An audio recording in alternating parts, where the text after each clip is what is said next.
Welcome to Good Morning Joy, brought to you by our friends at Brave Healer Productions, waking the world up to what's possible for healing, one brave word at a time. I'm Shari, Alyse, your host, and I am so grateful to be kickstarting my day with you.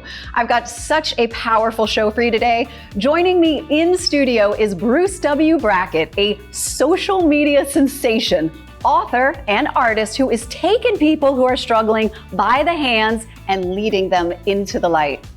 And on the Joy Report, we are heading over to Rhode Island to hear how a security guard's wildest dream came true thanks to some selfless students. And we're back on the streets talking to my peeps on Sharing with Shari. I've got an action-packed show, so grab your favorite cuppa and strap in because it's time to go on a joyride.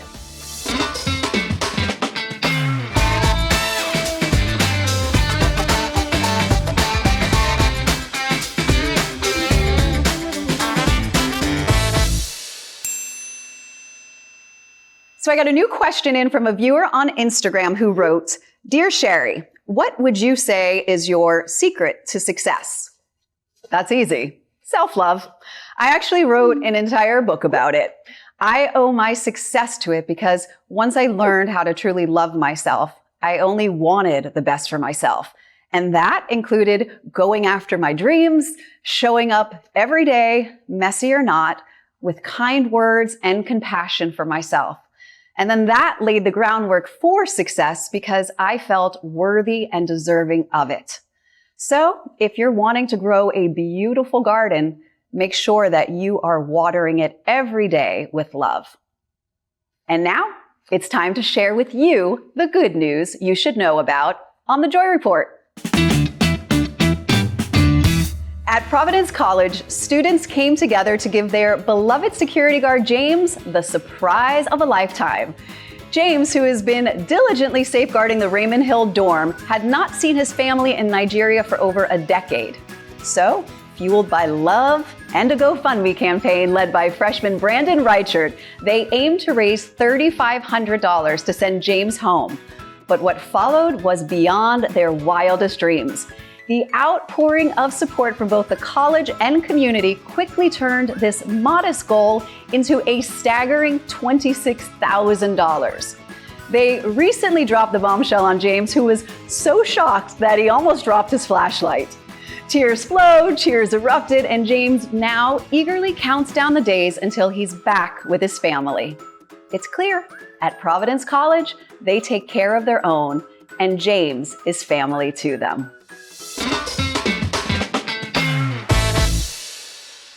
Joining me now is Bruce W. Brackett, aka BWB Positivity, and he is the author of How to Breathe While Suffocating, a story of overcoming addiction, recovery from trauma, and healing my soul. At the age of 18, Bruce moved to New York City to pursue his dreams of being on Broadway. After many distractions, making it off Broadway and developing several addictions, meth being a big one, BWB found his true calling and his way back to sobriety through art and by advocating recovery to his online audience of close to 1.5 million people. I am so excited to have this conversation with you, Bruce. Hi. Hi. Thank you so much for having me. It is a pleasure to meet you. I'm so excited to have you here in studio with me.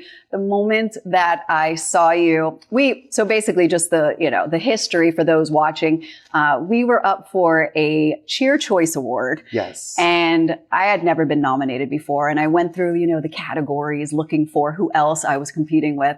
And I came across you and yes, fabulous you. But it was this immediate magnetism that I was so drawn to who you are and your authenticity and your messaging and your realness that I was like, number one, he's going to win. And number two, I really wanted to meet you. Oh, well, thank you. Thank you. And congratulations on your nomination. And I mean, just to be recognized amongst so many people who are making a positive change in the world and promoting positivity and better health is just really an honor.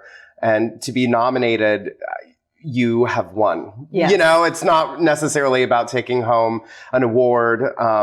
It's about being recognized for what it is that you're doing in the world. And what you're doing is really, really beautiful. We need more Good Morning Joy. You know, we need more shows like that. So for what it is that you're doing, I thank you from all of my heart. It means a lot. So thank you, honestly. So let me ask you, I mean, there's so much. You just released this book. I did. How to Breathe While Suffocating, which, by the way, an amazing title. Thank you. I remember hearing it for the first time and taking a deep breath. Like I could feel that struggle of taking that breath while feeling like you're drowning. Yeah. I spent many years like that. And I know from reading your book that you have too. And so we're going to discuss a lot of that today. Okay. But I want to congratulate you just first on that for your win at Cheer Choice, by the way, just to bring that full circle that you won. Oh, thank you. Yes. Yes, I did. Yes. I did. It was very surprising, actually. I was, you know, I'm very honored and to be amongst the categories and to be able to be recognized for the Mindfulness Award. And then to follow up, they also gave me another award for top 3 show or top 3 fundraiser for the show, which I was not expecting or anticipating that. But really, again, you know, it's about the work that I do. It's about the work that we do and how we can better help ourselves so that we can show up for other people. That's what connects us. That's what makes us human. We're all going through the good and the bad. And just to have a little cherry on top to, you know, go to Vegas, a city where I was not doing well when I was 16 years old, and to show up 18 years later as a person in recovery, sober, and to be able to advocate to hundreds of thousands of people that they too can overcome and recover just makes it all worth it, whether I took home a award or not. So I'm like getting emotional because I know the challenge, the struggle that you've had to go through to be sitting here right now and to be able to share that with everybody watching. And so you're so deserving of that award and so much more. And I can't help but stare at this cup right now, which is what drew me to you. Can you talk about the this? cup of love? Yes. And it even has a little heart engraved on it. And the cup of love is a little Kickstarter into your day. You know, we made the wake up list every single day that we wake up. We make the wake up list and we have opportunity with that. And some days we wake up and we wake up angry and we don't know why, or we wake up empty and we don't know why. And to be able to change that trajectory for oneself is really, really hard to do, especially if you're overcoming or going through some type of mental health issue. So the cup of love represents so many different things. This is your cup for yourself that you can fill for yourself so that you can get out of bed, brush your teeth, go on a marathon, do the things that you never thought that you were able to do, or do the things that you've been practicing so much for that you've built those better habits. So really the cup of love represents your own strength. And when your cup is empty, that's when we need to unplug, rest, recharge, fill your cup again so that you can move forward and hopefully pour into other people's cups. So you pour into ours every day. You're so creative in your social, like with these and just running. Like, where do these ideas come from? Because you literally come like running into camera, into shot, and and I'm just like right there with you. It's so inspiring. It's so entertaining. Like, do they come to you in the moment? Like, do you plan them out? I mean, yeah, the majority of the time I wake up and I get out of my own way and I sit there for a moment, or ask my partner, Teo, what's the message for today, babe? I'm empty. Like, you know, can you help me? And they usually provide as well. But for the majority of the time, I do film per day and in the moment, and what comes to me, what comes through me from the universe or the higher powers that be, I channel that and what resonates. I have a formula of 3. Is this needed in the world? Is this going to provide good in the world? And do I need to hear this myself? And if it fits that formula, it works and I post it. And sometimes on the rainy day where I don't feel like posting, I'll literally record that and be like, today's not the day. This is where I'm at and this is okay. And that is what is so connecting for people because you talk about the realness of everything. So let's talk about your backstory and where you've come from. Were you always Mr. Positivity? No. Okay. Not even close. I knew the answer to that. So Are you kidding? No.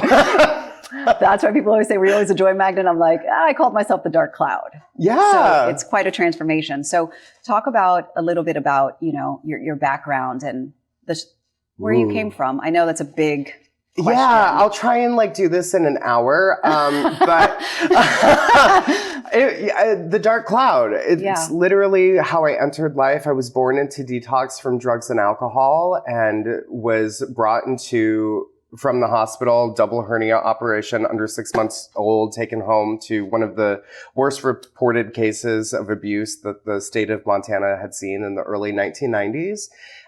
Physical abuse, sexual abuse, neglect, the whole rainbow of it, the whole spectrum. And then I was removed with my sisters, taken through foster care, adopted. We were very fortunate and didn't have to experience a lot of what people do experience in the foster care or the adoptive system. And just because you're removed from the trauma doesn't mean the trauma just poof, disappears and you're better all of a sudden. That's not how that works. I'm still in therapy. And I love it. Therapy is not only for the sick and suffering, it's for everyone. Just because I was removed from that trauma doesn't mean that it was all hunky-dory ever since. I found my addictions again at a young age, at 16, ran away from home for a month and a half. And I found all of my addictions within that month and a half: meth, sex, all of the drugs. Very, very dangerous. And being able to survive that and go home and sober up and get through juvenile detention center because I broke the law to run away. I stole my mom's car. Anyway, love you, Mom. We're good now. We've done a lot of work. We've done a lot of work to get to where we are today. And I sobered up. I graduated high school with a GPA of 3.7, 3.6, which are you kidding me? Thank you. And moved to New York City. I was auditioning a lot and really driven and focused. I was going to be a Broadway dancer and taking classes. And I listened to the rejection more than I listened to the redirection of rejection, because it's not rejection, it's redirection. And I was just young and naive and I didn't listen to that. So I gave up and found the nightlife and everything that comes with that, which again reintroduced me to my addictions, and then sex work and being diagnosed HIV positive and all of the other STDs that I got under the sun during that time in my life. And it brought me to the point where I was overdosing and I was dying. I was borderline AIDS, had pneumonia, acute hep C, and was in a hospital and really had that moment of do or die. And I chose to do instead of die. I'm so glad you did that. Me too. Yeah, oh, good. I have the rest of my life. My life has been incredible. It's so true. Once you start to show up, whether you're on a sober journey or not, but you're in a wellness recovery for yourself or just a reset, as I've recently heard, it's not necessarily going on a mental health diet or a physical diet for your well-being. It's a reset, and you're changing your trajectory for the better. And once you start to do that work, and 12-step programs, they always talk about the promises, and those promises come true. And in ways right now that I'm experiencing, I wouldn't be here talking with you on your show. I wouldn't have anything if it wasn't for my sobriety. So I'm very grateful. And we're grateful because we wouldn't have the messages from you that we all need. And, when I was reading this book, first, your story needs to be read. And I say that because the way that you write, I felt every word. I felt exactly where you were. I felt all of the things. Wow. Yeah. Thank you. It was so well written. And thank you so much. Yeah. And you mentioned in there about willingness, which is such a big part for me too. Yes. And for people that are struggling right now, would you say that might be the secret to recovery? Oh, yeah. Yeah. I think being at your rock bottom, I think going through your struggles is one of the most beautiful places that you can be, because, you know, it's a very cliche thing, but the only way from that is up, unless you keep digging. Because if you keep digging, you're not at your rock bottom yet. And I do say this a lot. You have to be willing to be ready. You don't have to be ready. Just be willing, and then the readiness will come. It's so true, because how many times do we go through our day and we feel like, I mean, we're not breathing. We're not taking a deep breath. We feel like we're suffocating. We feel like we're not where we should be in life. We're behind. We're comparing ourselves to others. Slow down. Be willing just to take the next step forward, and then the next opportunity will present itself. Be willing to accept the help that's being offered, because whether you're blind to it or not, there's unlimited options for help out there. Go to your local resource center, your community health center, the LGBT community center. Call 988 if you're struggling. Go to samsha.org. There are so many resources that we can take advantage of. And whether they have the option or not, they'll have the connection to the next person who has that option for you. So no excuses, keep going, advocate for yourself. And I think that's in all things. I think the willingness to want to better yourself, or to see that vision. Did you, in the heart of your struggle, of your addiction, did you have a vision for yourself on the other side, would you say? No. When I was at my rock bottom, I did not see my future. It was black. I was dead. I was already putting myself in the grave. But there was that little ember within me, which is my purpose, which is who I am to my core, my goals, my dreams, those dreams that you have as a little kid, that light inside of you. It wasn't extinguished yet. And I held on to that with all of my might, more than I wanted to hold on to escaping. And eventually you hold on to that enough, and your wheels are spinning and you're not getting traction. But if you keep going, you're going to gain that traction again. And, you know, again, no excuses, keep going, keep failing, keep learning in those lessons, because that's what leads to your successes.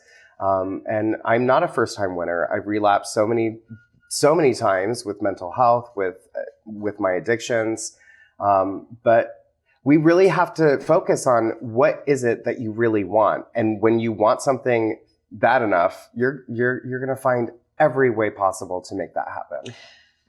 Bruce, your message today is going to heal so many people. I think for those who are deep in it right now, hearing that it is just that little light, or that willingness that they have to want to get better. There are so many people that are going to be saved today because of you.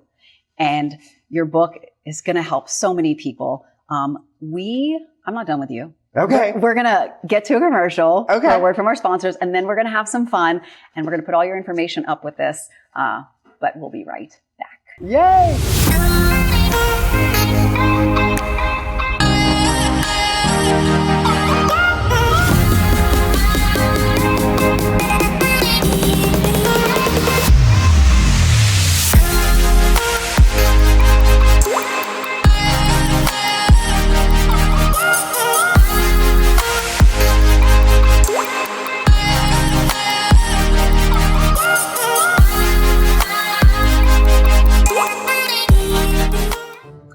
So we're back, and we're going to play a fun game. It's called Word Sneak. And basically what's going to happen is we each have 5 words. I do not know what's on my cards. And we have to work these words into a conversation very casually and seamlessly, and see how many we can get. I'm already. You're already. Okay. So what's next for you, Bruce? I mean, you've done the book, you've just won all these awards, you're doing the social media. What do you want next for you? Oh, holy jeeps. I am open-minded to anything, as I'm game, you know, and as long as I'm not behind bars or like, you know, I'm sober, I'm not in the peanut gallery or behind the monkey bars or something. I think that I really could, the next book, you know, there's going to be another book, and I think that we'll get through this book tour, and then we will we'll approach that. But really, the options are limitless. Awesome. So. Well, I do hope, though, that if you end up behind the bars, that, I mean, at least they're feeding you some bologna. I hope so, too. I mean, it would be really bad, like, if you didn't have, like, any food. No cheese. Just anything else but no cheese. No cheese. Okay, well, that's good. And maybe some of it, like, if you had to end up behind bars, like, maybe you'd have some cellmates that are, like, into, like, they'll tickle you. Maybe, you know, yeah. Yeah. You never know. I'd be okay with that. You'd be okay with tickling? Yeah. Okay. Yeah. Tickling is okay. I am rather ticklish. Like on your femur? I'm pretty ticklish everywhere. My legs for some reason as well. I actually don't know this one. Okay. Oh, okay. We're gonna skip that one. Okay. Yeah. So I don't know about you, but back in the day, especially in my nightclub era, there was a lot of different, I was a go-go boy, which is how I kind of reintroduced myself to the nightlife and my addictions and whatnot. But the thing that I really never got behind was, or really even experienced, and I really want to, and I'm curious if you have ever like done like a disco rollout or the derby, disco derby? Is that what they roller are? derby? Yeah. I used to do it, but like I wasn't very good at it because I would be roller derbying, but I'd be carrying bowling balls with me. So I was never able to keep balance, you know? Oh, that's amazing. Yeah. I've seen them like with their canes going, or the like walkers, just so that they can stay upright and stuff, as well as ice skating. But that's so funny. I want to do that so badly. I've just never done it. Yeah. Well, what's really cool, the one time that I did it though, is that like I was able to like rollerblade or roller derby like on just like a whole sheet of like chocolate ganache. Oh yeah? Yeah, it was super messy. Was there peanut butter involved? Or no, not yet, but there might have to be in the future. I think so. My favorite, chocolate ganache, probably with some peanut butter, and I might just be able to be in heaven after that. I mean, as long as we can shimmy. Oh, we always shimmy. Hey, Bruce, thank you for shimmying with us today. And besides this game, can you tell me something in your life that secretly, that not everybody knows about, brings you joy? That brings me joy. Oh my goodness.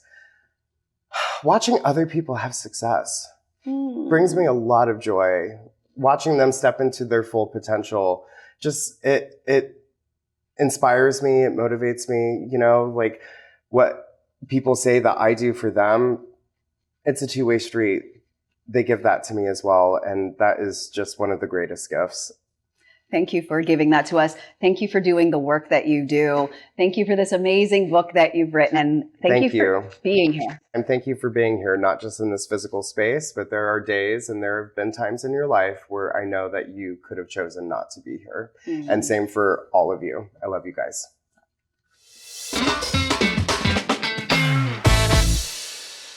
And now it's time to go talk to some peeps on the street on today's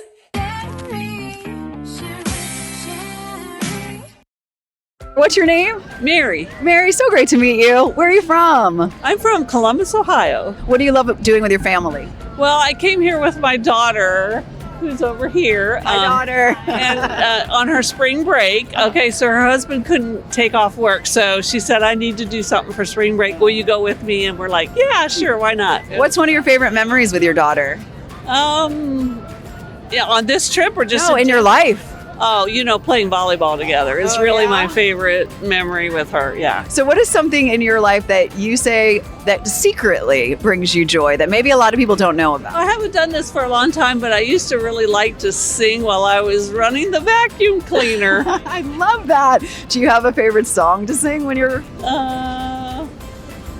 No, I don't think I have a favorite one. Just whatever that song is in my head that day. Yeah. You want to sing for us? No. Okay. Thank you so much, Mary. Sure. Thanks so much for joining me today. I'll see you next time on Good Morning Joy, where every day starts with a smile.